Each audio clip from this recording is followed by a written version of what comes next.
Assalamualaikum warahmatullahi wabarakatuh. Yang saya hormati Bapak Dr. Andos Jane Amori, Magister Pendidikan selaku dosen pengampu mata kuliah Filsafat Pendidikan. Perkenalkan, saya Abela Geru Yuwenda dengan NIM 063. Di sini saya akan menyampaikan hasil kerja saya yang berjudul Pentingnya Memahami Hakikat Manusia dalam Pendidikan untuk Pengembangan Karakter Siswa. Memahami hakikat manusia menjadi sangat penting dalam pendidikan untuk pengembangan karakter siswa.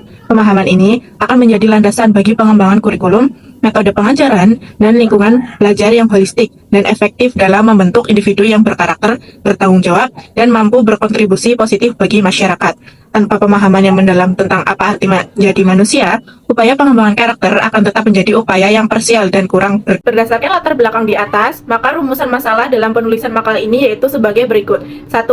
Apa definisi dari hakikat manusia? 2. Apa saja aspek-aspek penting hakikat manusia yang perlu dipertimbangkan dalam pendidikan karakter? 3. Bagaimana implementasi pemahaman hakikat manusia dalam pengembangan karakter siswa? Adapun tujuan dalam penulisan makalah ini yaitu sebagai berikut. 1.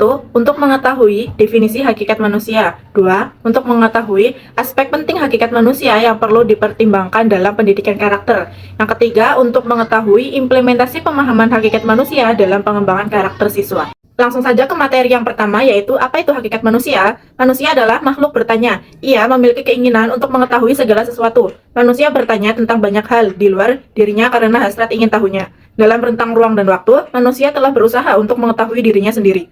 Ada banyak cara untuk mengetahui hakikat manusia, termasuk metode ilmiah, pemikiran umum, dan filosofis, serta perspektif dari biologi, sosiologi, antropologi, psikologi, dan politik. Mencari pengertian hakikat manusia merupakan tugas metafisika, khususnya tugas antropologi atau filsafat antropologi. Filsafat antropologi bertujuan untuk mengungkapkan konsep dan gagasan dasar tentang manusia, menemukan sifat mendasar manusia, dan menemukan karakteristik yang secara alami membedakan manusia dari makhluk lain.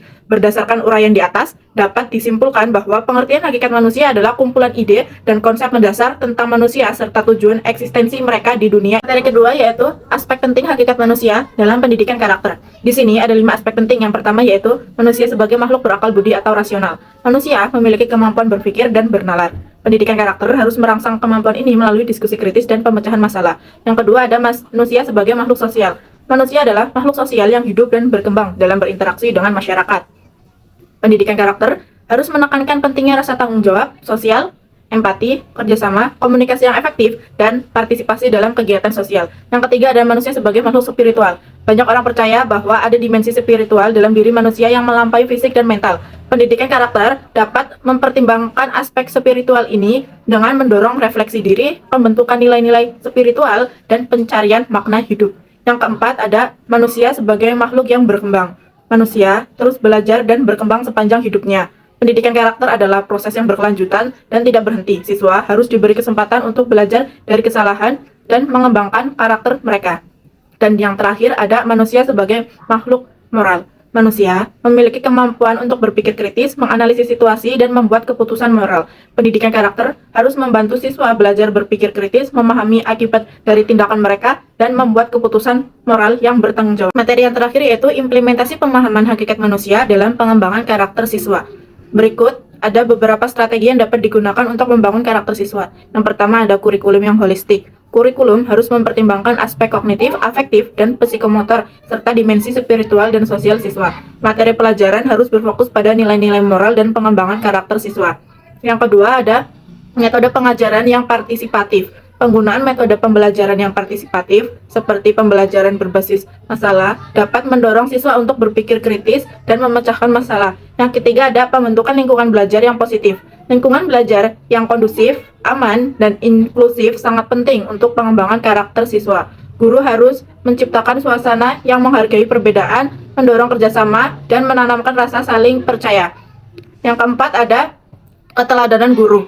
Guru sebagai role model memiliki peran yang sangat penting dalam membangun karakter siswa mereka. Karakter mereka yang jujur, adil, bertanggung jawab, dan peduli akan sangat mengaruhi karakter siswa mereka. Yang kelima ada penilaian. Untuk melakukan penilaian yang holistik dan berfokus pada proses perkembangan karakter, penilaian harus mencakup observasi perilaku siswa, refleksi diri, dan portofolio karya mereka. Yang keenam ada keterlibatan orang tua dan masyarakat. Sekolah, orang tua, dan masyarakat bekerja sama untuk membangun karakter siswa. Komunikasi yang baik antara sekolah dan orang tua sangat penting untuk memastikan pendidikan karakter konsisten. Yang terakhir ada mengevaluasi pengembangan karakter secara holistik.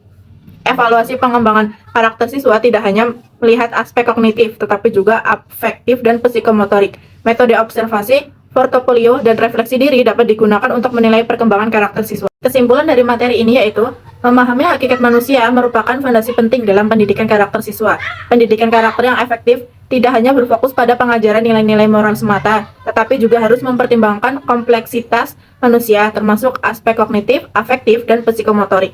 Dengan mengintegrasikan pemahaman hakikat manusia ke dalam kurikulum, metode pengajaran, dan lingkungan belajar, pendidikan dapat menghasilkan individu yang tidak hanya cerdas secara intelektual, tetapi juga berkarakter mulia, bertanggung jawab, dan berkontribusi positif bagi masyarakat. Demikianlah materi yang dapat saya sampaikan. Semoga apa yang saya sampaikan ini dapat bermanfaat dan dapat menambah wawasan bagi kita semua. Mohon maaf apabila terdapat kesalahan kata dalam penyampaian materi kali ini. Saya ucapkan terima kasih atas perhatian dan kesempatannya. Saya akhiri. Wassalamualaikum warahmatullahi wabarakatuh.